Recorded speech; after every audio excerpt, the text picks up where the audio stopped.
السلام علیکم دوستو، کیسے ہیں آپ؟ آج آپ کی خدمت میں ایک اور اچھی سی کہانی لے کے حاضر ہوا ہوں، اور بہت اچھی کہانی ہے، اسلامی سٹوری ہے۔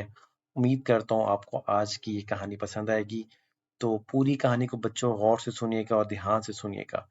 اگر تو میری کہانی اچھی لگے تو جلدی سے اس چینل کو اردو کہانی کو سبسکرائب کر لیں، اور چلیے میں چلتا ہوں ڈائریکٹ اپنی کہانی کے اوپر۔ تو چلیے سٹارٹ کرتے ہیں۔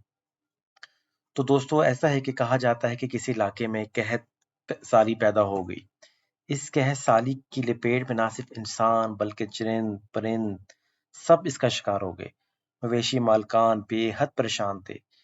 اس دوران ایک مسجد کے مولوی نے جمعے کے خطبے میں نہایت یقین کے ساتھ یہ بات بتائی کہ اللہ کا نام لے یعنی بسم اللہ پڑھ کے دریا کو حکم دیا جائے تو وہ بھی نافرمانی نہیں کرتا۔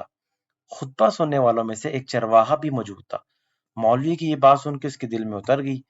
اس بات کا یقین کامل ہو گیا۔ اس نے واپس آ کر اپنی بکریاں کھولی اور سیدھا دریا پہ چلا گیا۔ اونچی آواز میں بسم اللہ الرحمن الرحیم پڑھا اور دریا کو کہا کہ اپنی بکریاں چروانے کے دوسرے پار جانا چاہتا ہے، اور اسے کہا کہ مجھے اپنے اوپر سے گزرنے دے۔ یہ کہہ کے اس نے اپنی بکریوں کو لیا اور دریا پہ چلتا ہوا دریا پار کر گیا۔ دریا کی دوسری طرف کا علاقہ گھاس سے بھرا تھا، درختوں کے پتے سلامت تھے، یہاں تک کسی کو یہاں آنے کی رسائی نہیں تھی۔ اس نے خوب اچھی طرح بکریوں کو سیر کرایا اور واپس لوٹ آیا۔ پھر اس کا معمول بن گیا بکریاں لے کے جاتا، چھوڑ کے واپس آتا۔ اس طرح بکریوں کا وزن دگنا چگنا ہو گیا۔ لوگ چونک گئے۔ لوگوں نے پوچھا، آپ کی بکریوں کو تم کیا کھلاتے ہو؟ وہ سیدھا سادہ صاف دل انسان تھا۔ اس نے صاف صاف بتا دی، جناب میں تو بسم اللہ الرحمن الرحیم پڑھ کے پڑھ کے دریا کو پار کر جاتا ہوں اور دوسری طرف چلا آتا ہوں۔ یہ بات سب نے سنی، لیکن کسی کو یقین نہیں آیا، کیونکہ یہ بات ناقابل یقین بات تھی۔ مگر بات کرتے ہوئے مولوی صاحب کے پاس پہنچ گئی۔ مولوی صاحب نے چرواہے کو بلایا اور سارا ماجرا پوچھا۔ چرواہے نے مولوی صاحب کو یہ حوالہ دیا، اور مولوی صاحب میں تو آپ کو شکریہ ادا کرنے والا تھا۔ آپ نے جمعے خطبے میں جو نسخہ بتایا بسم اللہ کہہ کے دریا پار کرنے کا، تو وہ بھی انکار نہیں کرتا، اور میں بس آپ کے نسخے پہ ہی عمل کر رہا ہوں۔ تو دیکھیں دوستو، کیسے اس نے اپنی بات، مولوی صاحب کی بات کو سنا اور اس پہ عمل شروع کر دیا۔ مولوی صاحب نے حیرت سے اس چہرے کو دیکھتے رہے۔ مولوی صاحب نے کہا، بھائی صاحب ایسی باتیں تو ہم جمعے میں کیا کرتے ہیں، فقط اس کا مقصد لوگوں کو ایمان بنانا ہوتا ہے۔ مگر بکریوں والا ڈٹا رہا، میں تو اس کی بسم اللہ پڑھ کے پانی پہ چلتا ہوں، بکریوں سمیت پار ہو جاتا ہوں۔ آخر کار مولوی صاحب نے صبح خود ہی تجربہ کرنے کی ٹھانی، جسے دیکھنے چرواہا سمیت پورا علاقہ بھی آ گیا۔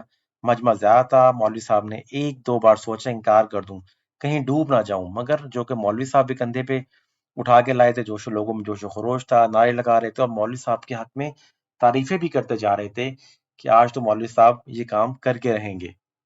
لیکن دوستو، آگے چل کے بتا دوں، آگے دیکھیں ہوا کیا۔ بسم اللہ کی برکت، بیسیکلی بسم اللہ کی برکت کا ہی واقعہ ہے۔ آخر کار مولوی صاحب نے اپنے ڈر کو دور کرنے کے لیے ایک رسہ منگوایا، پہلے اپنے درخت کے ساتھ باندھا، پھر کمر کے ساتھ باندھا، اور ڈرتے ڈرتے ڈھیلا ڈھالا بسم اللہ پڑھا اور دریا پہ چلنا شروع ہو گئے۔ پہلا ہی پاؤں رکھا تھا کہ پانی میں گر گئے۔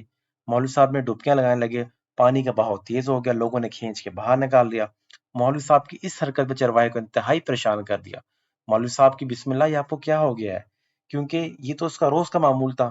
وہ دیکھ کے پریشان ہو گیا کہ میں تو بسم اللہ پڑھ کے پار کرتا ہوں، مولوی صاحب نے جیسے ہی دریا میں گیا اور وہ ڈوبنے شروع ہو گئے۔ تو اس کے اپنے پہ یقین میں کوئی فرق نہیں آیا۔ اس نے بسم اللہ پڑھ کے بکریوں کو پانی کا اشارہ کیا اور خود اس کے پیچھے چلتا ہوا اور پار چھوڑ کے واپس بھی آ گیا۔ لوگ اسے ولی اللہ سمجھنے شروع ہو گئے، اس کے حق میں نعرے لگانے شروع ہو گئے۔ مگر وہ سب سے بے نیاز سیدھا سا انسان تھا۔ مولوی صاحب کے پاس پہنچا، کہا، مولوی صاحب آپ کی بسم اللہ کی تعریف سے کافی پریشان تھا، مگر پانی پہ چلتے مجھے آپ کی بسم اللہ کی بیماری کا پتہ چل گیا۔ اس چرواہا نے درخت سے بندھی رسی کا اشارہ، کہا، مولوی صاحب یہ ہے آپ کی بسم اللہ کی بیماری، اور آپ کی بسم اللہ کی برکت کو یہ رسہ کیا گیا ہے۔ آگے وہ بتاتا ہے چرواہا کہ آپ کو اللہ اور بسم اللہ سے زیادہ اس رسے پہ بھروسہ تھا، لہٰذا آپ نے بھی آپ کو رسی کے حوالے کر دیا۔ پھر کہنے لگے، مولوی صاحب آپ بھی کمال کرتے ہو، میں آپ کے منہ سے سنا اور یقین کر لیا، میرے اللہ نے میرے یقین کی لاج رکھ لی، مگر اللہ کا کلام سنا مگر یقین نہیں کیا، لہٰذا آپ کو اللہ نے رسوا کر دیا۔ تو محترم دوستو، کچھ حال ہمارا بھی ایسا ہی ہے کہ ہماری نمازوں اور دعاؤں کا حال بھی یقین سے خالی ہے۔ تو یہ تھا دوستو بسم اللہ کی برکت کا واقعہ۔ ہمیں اللہ تعالیٰ پہ یقین ہونا چاہیے، جو بھی ہم کام کریں اس بات کا یقین رکھیں کہ اللہ تعالیٰ ہماری ضرور مدد کرے گا۔ اور ایک چھوٹا سا واقعہ تھا بسم اللہ کی برکت کا۔ امید کرتا ہوں میرا آج کی چھوٹی سی کہانی آپ کو پسند آئی ہوگی، اور اگر پسند آئی ہے تمام دوستوں سے ریکویسٹ ہے کہ آپ چینل کو سبسکرائب کر لیں اور ساتھ چینل کی ویڈیو کو شیئر کریں۔ بہت بہت شکریہ، اللہ حافظ۔